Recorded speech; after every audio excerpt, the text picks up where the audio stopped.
내가 이제 성폭행 피해자야. 성폭행 피해자로서 고소를 했어.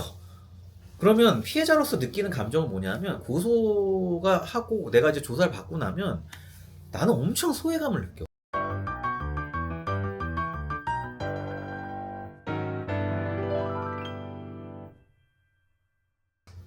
요즘에 진짜 에스콰이어가 엄청 인기가 좋잖아.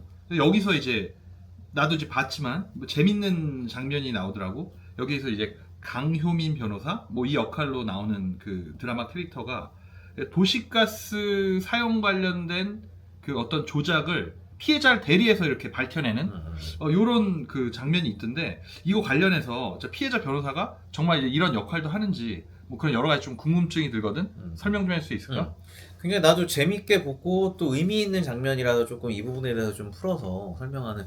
피해자 변호사, 형사 사건에서 피해자 변호사가 도대체 뭔가, 어떤 역할을 하는지 이 부분에 대해서 좀 설명하면 재밌을 것 같은데, 얘기해 줬듯이 거기 이제 강 변호사가 강동 도시가스였나? 그러니까 굉장히 영세 업체고 막 회사지만 여러 어려운 이제 여건을 가진 분들이 이제 합심해서 이끌어가는 회사인데, 거기가 이제 거액의 어떻게 보면 좀 사기 피해를 당해서 거기 피해자 변호사로서 막 직접 현장에 가서 뭐 이런 검침계 조작된 것도 직접 확인하고, 이런 정말 열혈 변호사의 역할을 보여주고, 그리고 법정에서 또 피해자 변호사로서 이제 본인이 어떤 피해자들을 대변해서 얘기하는 그런 모습을 보이는데, 굉장히 좀 생소할 수 있기 때문에 좀 설명하면 좋을 것 같아. 나도 왜냐하면 내가 피해자 변호사로서 역할을 굉장히 많이 하니까.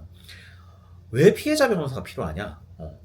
그 근본적인 질문인데, 형사 사건이 진행이 되면 내가 이제 성폭행 피해자야. 성폭행 피해자로서 고소를 했어.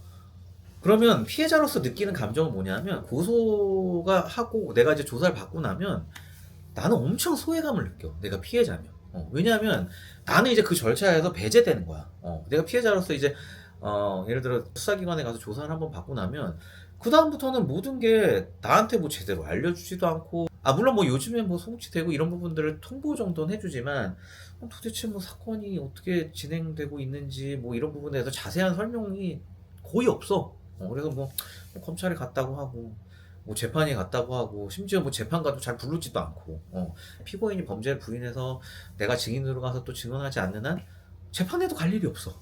그러니까 도대체 이게 어떻게 되는 건지 약간 좀, 나 피해자인데 이거 왜 나 안 부르지? 그게 왜냐하면 이 법원만 놓고 봤을 때는 어떻게 보면 피고인, 그러니까 나쁜 놈을 처벌하는 주체가 국가기 때문에 그래.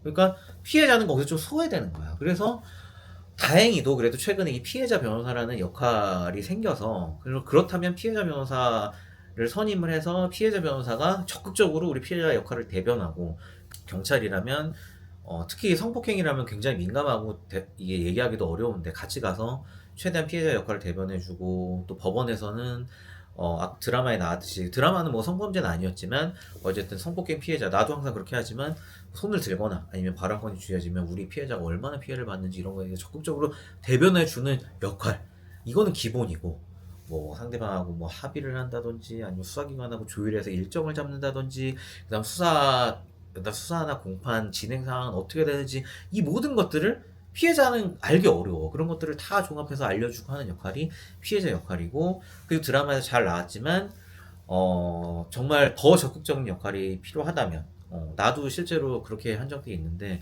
검사분들은 사건이 굉장히 많잖아. 쉽게 얘기해서 많으니까 개별 사건에 대해서 막 정말 열심히 일하시는데, 검사님들이 한 가지 사건만 하는 나보다는 이제 집중도가 조금 떨어질 수 있단 말이야. 그렇게 되면 검사와 피해자 변호사가 1등에는 원팀이 되는 거지. 한 팀이 돼서 팀 플레이를 하는 거야. 그게 뭐 내가 최근에 하는 거는 증인신문이 잡혔다? 그러면 증인신문 검사님이 질문을 해야 될 거 아니야? 이 피해자한테 어떤 피해를 당하셨고 이런 걸 다 질문을 하는데, 사건이 워낙 많으니까 구체적으로 질문하기 어려우니까 내가 질문을 다 써드려. 다 써드려서 검사님께 보내드리면 그거에 맞춰서 검사님이 또 질문지를 또 구체적으로 잘 작성해서 피해자로서 최대한 본인의 피해를 잘 진술하고 훨씬 더 형량을 높이는 그런 사례들이 많았거든. 그래서 그렇게 해서 나는 이제 한 팀이 되는 거지. 뭐 축구에서 뭐 손흥민하고 K 나란 팀인 것처럼 멋있는 원팀 플레이를 해서 이 피해자를 실제로 크게 처벌한 사례도 있고, 또 뭐 여러 가지 이제 피해자한테 조력을 줄 만한 증거들을 내가 추가적으로 수집을 해서 검사님께 전달을 해드리는 사람도 있고 그래서 피해자 변호사라는 제도가 생긴 지 얼마 안 돼서 사실 그래서 굉장히 역할도 크고 그리고 특히 성범죄 사건에서 피해자 변호사 왜냐하면 뭐 이제 성범죄가 아닌 경우에는 피해자가 막 직접 본인이 혼자 나가고 법정에서 막 자기 얘기를 막 하기도 하거든.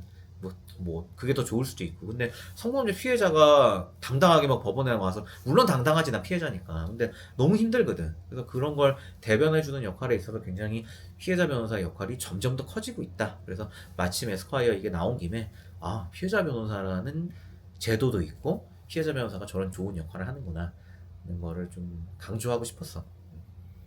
이 피해자 변호사 역할이 생긴 거는 내가 이제 어쨌든 뭐 법률 쪽에 종사하지 않는 관점에서 봤을 때는 정말 잘 된 일인 것 맞아. 같아요. 아주 좋은 제도인 것 같다.